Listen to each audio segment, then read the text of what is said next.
Debater आए हुए हैं, इनको ऐड करता हूँ मैं। हाँ जी, डिबेटर बताएँ क्या कहना चाहते हैं? जी सर, नमस्कार। हाँ जी, नमस्कार। हाँ सर, जैसे हमारे सर कॉन्सेप्ट में मोक्ष है, हुँ, हुँ। तो सर मोक्ष का मतलब ये होता है कि वो भी उसी उसका मतलब ये होता है फ्री ऑफ सफरिंग। आप सफरिंग से फ्री हो जाएँ और सफरिंग में हम लोग आपकी आवाज़ क्लियर नहीं आ रही है। सर जैसे हम लोगों में धर्म में है मोक्ष। मोक्ष का मतलब होता है फ्री फ्री फ्रॉम सफरिंग, मुक्ति बोलते हैं हम लोग उसको। किस में? तो ईसाइयत में? नहीं सर, हिंदू धर्म में। हिंदू तो कोई धर्म नहीं है, ब्राह्मण धर्म हो सकता है। जो समझ ब्राह्मणिज़्म लें में सर ना? आप, जो समझ ब्राह्मणिज़्म में। लें, ठीक है। हाँ, हाँ, तो बोलिए, बोलिए। तो सर हम लोगों का कॉन्सेप्ट भी यही है कि आपको फ्री होना है फ्रॉम सफरिंग। तो हम लोग सफरिंग में कंडीशन, ये कंडीशन है कि आपका बर्थ और डेथ एक बार नहीं, मतलब कई बार होता है। तो ये एक साइकिल है, आपको साइकिल तोड़ना पड़ेगा, तभी आप इस दुख के चक्कर से बाहर निकल कर आपको लिबरेशन मिलेगा, मुक्ति, मोक्ष। ये कहाँ लिखा हुआ है? ये लिखा ये नहीं जानता, लेकिन ये कॉन्सेप्ट है, ये होता है मुझे। अब तो एक जगह बताइए ना, कोई आपका धर्म ग्रंथ इस बात को सपोर्ट करता हो आपके इस दावे को? कोई सा भी धर्म ग्रंथ, जैसे गीता तो कहती है कि भई आपको पुनर्जन्म लेना पड़ेगा, पिछला जो जन्म है उसका कर्म भुगतने के लिए। उसी तरह से आपका बाकी के जो धर्म ग्रंथ है वो भी यही बात कहते हैं कि आपके यहाँ जन्म ही इसीलिए होता है डिफरेंट योनियों में। तो योनि तो अगर नहीं। आप इसको ब्रेक करेंगे, जो पुनर्जन्म बार-बार जो कि अनसाइंटिफिक कांसेप्ट है, उसको कैसे आप ब्रेक करेंगे? आप ब्रेक करके जाएँगे कहाँ? ब्रेक करके आप सर कहाँ जाएँगे? सर बताएं, थोड़ा सा लॉजिकली समझाएंगे, थोड़ा सा हाँ, प्रयास समझाइए, करें। ब्रेक करने के बाद से आप कहाँ जाएँगे? वो कांसेप्ट समझाइए। हाँ सर। सर क्या बोलते हैं, एक कॉन्शियसनेस है सबके अंदर, ठीक है। तो सब जैसे बैलून होता है ना सर, सब लोग अलग अलग बैलून में हैं, सबके अंदर अलग अलग कॉन्शियसनेस है। तो अगर आप उसको ब्रेक करते हैं तो आप विलीन हो जाते हैं, अल्टीमेट अल्टीमेट रियलिटी में आप विलीन हो जाते हैं। आप कहीं जाएंगे नहीं, आप केवल विलीन हो जाएंगे। किस में विलीन हो जाएँगे? Sir source source of ultimate truth. मतलब मैं समझ नहीं पा रहा हूँ आप क्या कहना चाह रहे हैं? आप कुल पूरा क्लियर होके खुल के कहिए, कुछ ऐसा बताइए जिससे कि सबको समझ में आए। अभी आप जो है शब्दों का कुछ जाला बुन रहे हैं ल जो क्लियर नहीं हो पा रहा है कि आप क्या कहना चाहते हैं। पूरा खुल के कहिए, क्लियर कहिए क्या कहना चाहते हैं। सर जैसे, अब कैसे इसे समझ, जैसे सर समुद्र होता है ना, पूरा समुद्र है, और प्रत्येक मनुष्य है या फिर जितने भी जीव हैं एक एक बूंद लेके बैठे हैं। और जब हम फ्री होते हैं, फ्रीडम पाते हैं, मोक्ष प्राप्त करते हैं, तो वो बूंद जाके सागर में मिल जाता है। तो इसी कॉन्सेप्ट को बोला जाता है मोक्ष। यानी कि अभी हम लोग इंडिविजुअल स्तर पे जी रहे थे अलग अलग कॉन्शियसनेस से, अब एक प्योर कॉन्शियसनेस में, अल्टीमेट कॉन्शियसनेस में हम जाके विलीन हो जाएंगे, हम दुखों से मुक्त हो जाएंगे। उसी दुख को, वो दुख हम बार बार जन्म लेना, मृत्यु लेना और बार बार अपने कर्मों को भोगना ही दुख का कारण बनता है। इस कर्म को हमें ब्रेक करना है, अपने कार्मिक साइकिल को ब्रेक करके हमें इस जन्म मरण के चक्कर से मुक्त होके हमें सेम कॉन्शियसनेस में विलीन हो जाना है। उसे बोलते हैं दुखों से मुक्ति, मोक्ष। मतलब आप ये कहना चाहते हैं कि आपको कुछ दुःख है, तो वो दुःख के लिए आपको बार-बार जन्म लेना पड़ेगा और वो बार-बार आप जन्म लेते रहेंगे, फिर किसी जन्म में आप उसी में जो है कभी पेड़ बन जाएँगे, कभी नहीं, पशु-पंछी पेन बन नहीं। जाएँगे, नहीं कभी सर, पेन नहीं। 84,000 क्या बनेंगे? वो तो सर ब्राह्मणों ने कुछ अपने हिसाब से ऐड कर दिया है। उसका मेन कॉन्सेप्ट यही है कि आप, आप अगर ब्राह्मण आप, हैं? आप नहीं सर ब्राह्मण नहीं हैं? ब्राह्मण नहीं। आप क्या हैं? हम सर क्षत्रिय हैं। आप क्षत्रिय हैं। तो ये बताइए क्षत्रिय की आपकी तो उत्पत्ति ही ब्राह्मणों से हुई है। अब सर वो सब छोड़ दीजिए, मैं मेन कॉन्सेप्ट पे आ रहा हूँ अब। नहीं, मैं हम पहले उस पे भी चर्चा करेंगे ना, थोड़ा-सा देख लेंगे ना, आप क्षत्रिय हैं ना? क्योंकि ये भी कांसेप्ट तो ब्राह्मण का ही दिया हुआ है।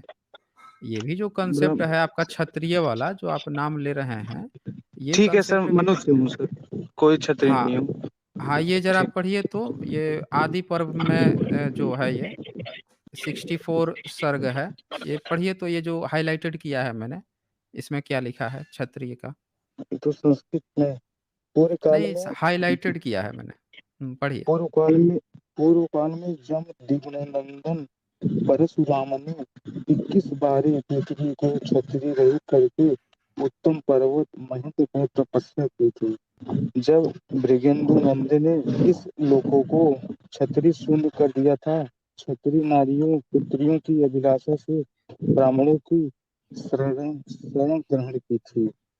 हाँ, इसका मतलब कुछ आपको समझ में आ रहा है, क्या कह रहा है?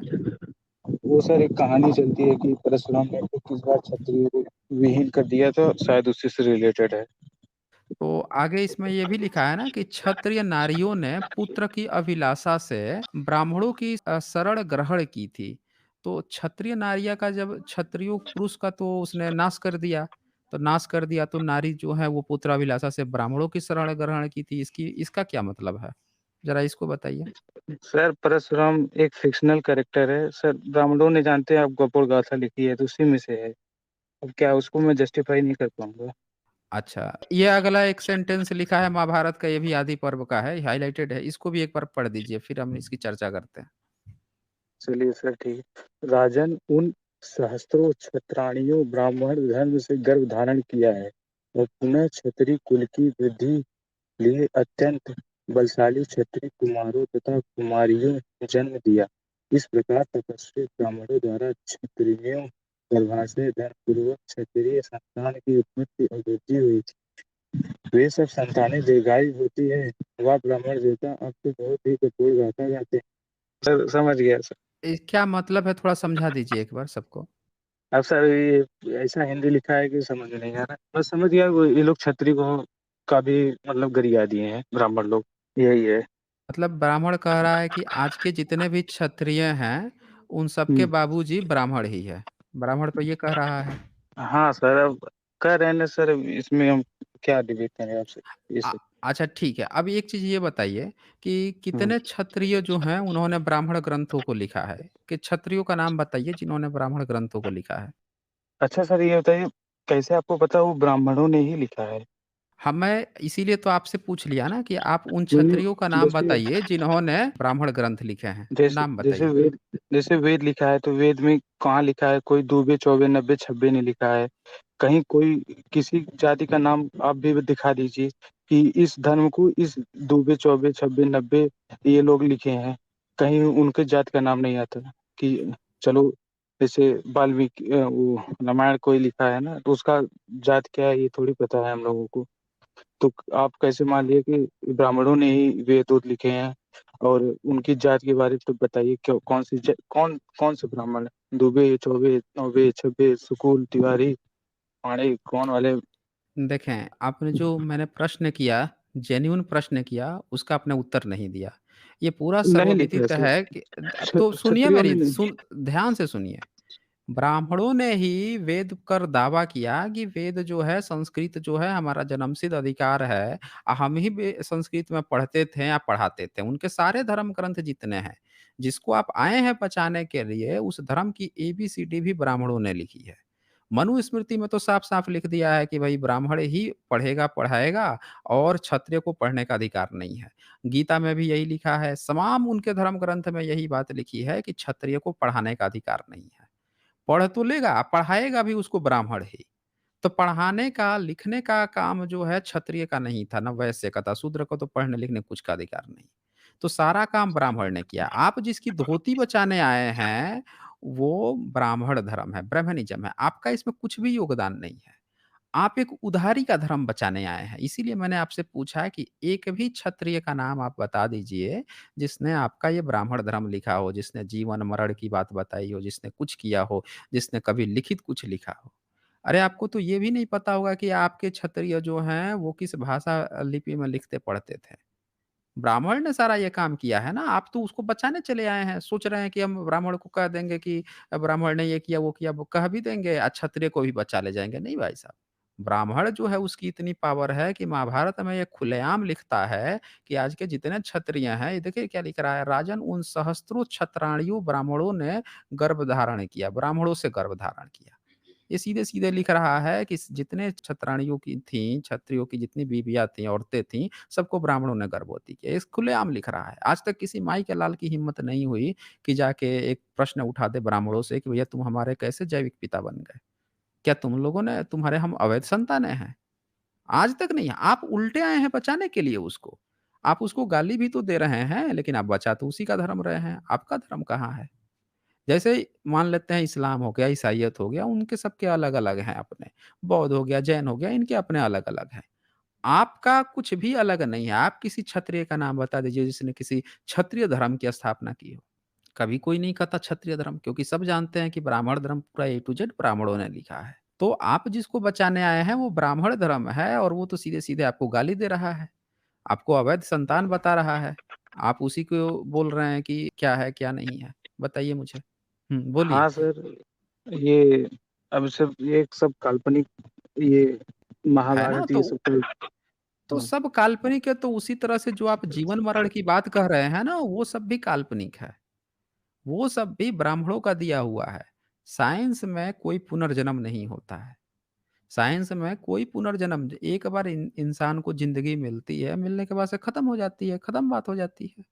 कोई उसके बाद तो ज़िंदगी नहीं होती है। अगर तो सर ज़िंदगी होती तो साइंस भी बोल दिया होता अब तक। ये तो आप उसका कांसेप्ट चुरा के लाए हो ना, ब्राह्मण का। बताइए। ठीक है सर, ठीक है सर, मैं मान भी लेता हूँ।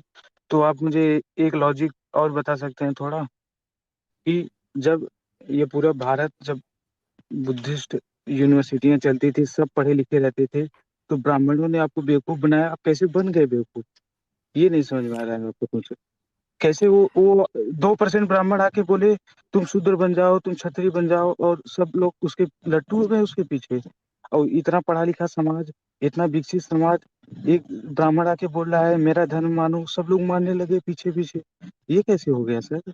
देखें, आपकी बीमारी बहुत गंभीर है। इसीलिए मैं बोलता हूँ कि आप लोग जो है ना साइंस जर्नी, रेशनल वर्ल्ड को पूरा शुरू से अंतिम तक देखा करें। इस प्रश्न का उत्तर इतनी बार मैं दे चुका हूँ, आप एसजेएल सिंपल सा 71 एक बार देख लिए होते तो आपको इसका उत्तर मिल गया होता। एसजेएल 71 भारत में बुद्ध धर्म का अंत कैसे हुआ? बुद्ध मार्ग का अंत कैसे हुआ? ये एक बार देख लिए होते तो आपको ये चीज़ क्लियर हो गया होगा। ब्राह्मणों का सीधे-सीधे बौद्धों से कभी टकराव नहीं रहा है। या तो जब बौद्ध मार्ग पूरी तरह से खत्म हो गया, अवनति पर था, तब धीरे-धीरे ब्राह्मणवाद उभरा है। पहले पंचमंगिया थे, बीच वाले थे। डायरेक्ट टकराव हुआ होता तो ब्राह्मण धर्म जीत थोड़े पाता। खंड-खंड होके, विखंड होके, टूट के कहाँ गायब हो जाता पता भी नहीं चलता इनका। ये तो पूरा का पूरा ब्राह्मण धर्म आपका खड़ा हुआ है 14वीं-15वीं सदी तक और तब तक बौद्ध मार्ग भारत में 9वीं से लेकर 13वीं सदी के बीच में धीरे-धीरे गायब हो चुका था, गायब कराया जा चुका था। ब्राह्मण जो है अपने उस अवस्था में था जो ब्राह्मण धर्म के रूप में नहीं था। वो पंचमंगिया बन के था, बौद्ध ही बन के, बौद्धिस्ट बन के जैसे कुमारिल भट्ट लिखता है अपनी किताब में कि मैं तो बौद्धों में घुस गया, उन्हीं से शिक्षा-उक्षा लिया और शिक्षा लेकर अब मैंने उन्हीं को ख़त्म करने की कोशिश की है। इसका मुझे पाप लग रहा है। शंकराचार्य से बोल रहा है कि अब मैं अगली आग जला के उसी में जल के मरूँगा, बहुत पाप कर दिया मैंने। मैं तो बौद्धों में घुस गया था, उनसे सारी शिक्षाएँ ली, उन्हीं को गाली गलौज किया। अब मुझे ऐसा आभास हो रहा है कि यार मैंने ये गलत काम किया है। तो आप लोग जो है पूरे के पूरे बौद्धों में अच्छा वो क्या कह रहा है शंकराचार्य उसे, हाँ, तुमने बड़ा अच्छा किया। अगर किसी को दूसरे को मारने के लिए, ख़त्म करने के लिए इस तरह की ज़रूरत पड़े ना, तो करना चाहिए, ये तो धर्म का हिस्सा है। नहीं, शंकराचार्य को प्रछन्न बौद्ध कहा शंकराचार्य गया। से जरा इतना अरे बढ़िया भाई साहब, उन्होंने। अरे भाई ये मैंने खोल के दिखाया है किताब। अगर आपने नहीं पढ़ा है शंकर दिग्विजय, तो आप शंकर दिग्विजय एक बार खोल के पढ़ लीजिएगा। ये आप कह रहे हैं ना, मैं यहाँ किताबें खोल-खोल के दिखा चुका हूँ, स्ट्रीम भी करके दिखाया हूँ, वो आप देख लीजिएगा, आप सुन लीजिए ध्यान से। तो शंकराचार्य जो है उसको प्रछन्न बौद्ध कहा, उसके बाद के रामानुजाचार्य ने, जो विशिष्ट अद्वैतवाद का संस्थापक था। वो कह रहा है कि शंकराचार्य ही खुद बौद्ध था, प्रछन्न बौद्ध था, छुपा हुआ बौद्ध था।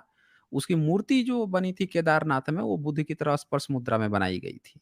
बिल्कुल उसी तरह से बनाई गई थी। उसी तरह से सर से बाल पूरा गायब थे, कोई चुटिया नहीं है, कोई जनेऊ-वनेऊ नहीं है, पूरी तरह बुद्धिस्ट बन के था वो। तो आपके जो शुरुआती लोग थे ना, वो बुद्धिस्ट बन के थे। अगर प्रॉपर वो बन के रहे होते ना ब्राह्मण, जो आज के धर्म में ब्राह्मण है, तब पहुँचे होते बुद्ध मार्ग से सीधा टक्कर लेने के लिए, तो खंड-खंड होके विखंड हो जाते। पता भी नहीं चलता, ना एंटीना का पता चलता, ना वाई-फाई का।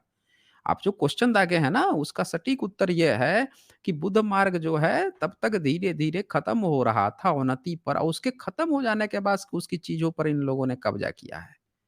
उसको खत्म ज़रूर कराया है पंचमंगिया बन के, बुद्धिस्ट बन के, प्रॉपर ब्राह्मण बन के, या ब्राह्मण धर्म उस समय अस्तित्व में होता तो टिक नहीं पाता।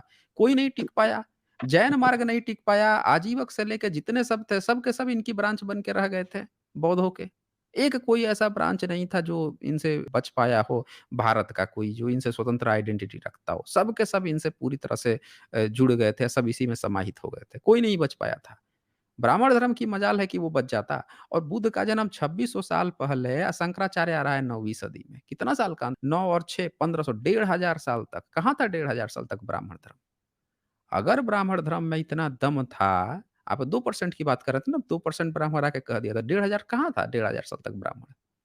बुद्ध जब 2600 साल पहले आ गए, 9वीं सदी में शंकराचार्य आता है, इस बीच में 1500 साल तक ब्राह्मण कहाँ था? कहाँ छुपा हुआ था? सर आप ये कौन से कहना अपनी चाहते माँ हैं की कि हाँ, कौन से ब्राह्मण अपनी माँ के पल्लू में छुप के बैठ गया था, तो आप 1500 साल तक? ये कहना हुँ, चाहते हैं बोलिए। ब्राह्मण जो था वो बुद्ध का बिगड़ा हुआ चेला था? ये कहना चाहते हैं आप? यही तो आपको समझ में नहीं आता है। अगर ब्राह्मण जो है बुद्ध का चेला होता तो 1500 साल तक कहाँ था? 1500 साल तक उनका पाँव बन के साफ कर रहा था क्या उनका? ब्राह्मण धर्म की उत्पत्ति जब हुई है 9वीं सदी के बाद, तो इसका मतलब कि उसका उद्भव भी 9वीं सदी के इर्द-गिर्द में ही हुआ है। बुद्ध के समय होता तो 1500 साल तक क्या उनके तलवे चाट रहा था बौद्धों के? हैं? 1500 साल तक कोई तलवे चाटता है। हैं? यहाँ 1400 साल में एक धर्म जो है दुनिया का दूसरा सबसे बड़ा धर्म बन गया। आप बोल रहे हैं कि 1500 साल तक तो कोई तलवे हम लोग चाट रहे थे उनका चेला बन के, बुद्ध के। ये कहानी बहुत गपोड़ गाथा है कि बुद्ध आए, अब ब्राह्मण सब उनका चेला बनते गया, चल बनते रहे। 1500 साल तक कोई प्रमाण नहीं है ब्राह्मणों का, बुद्ध के बाद से। हैं? जिन राजाओं को आप हिंदू राजा कह रहे हो, देखिए ये भाग गए ये। ये बंदा जो है भाग गया ये। सच्चाई सुनते ही ये बंदा क्षत्रिय बन के आया था और ये भाग गया ये। ये बंदा देखिए इसको कहते हैं कि जिन बंदों को अपना इतिहास नहीं पता हो, इस बंदे को ये अपना महाभारत का इतिहास पता है इसमें। बोल रहा है कि इसको अवैध संतान ब्राह्मण का। अब यहाँ पे कहानी ये आपको लग रहा है कि ये क्षत्रिय होगा, ये भी कोई ब्राह्मण होगा। क्षत्रिय होगा तो सबसे पहले ब्राह्मण से कहेगा कि अरे तुम ऐसी गंदी-संदी बात हमसे काहे लिख दिए? तो 1500 साल कम समय होता है जी। पता नहीं कौन-कौन से चाटुकार इतिहासकार थे जो लिख रहे हैं कि ब्राह्मण था, उनके समय में ब्राह्मण था। भाई 1500 साल कहाँ गायब हो गए? बौद्ध जो है इतनी-इतनी यूनिवर्सिटीज़ खोल लिया, ये एक भी यूनिवर्सिटी नहीं खोल पाया, गुरुकुल तक नहीं खोल पाया। तो ये बकवास चीज़ें हैं और हम लोगों को इसको समझने की ज़रूरत है।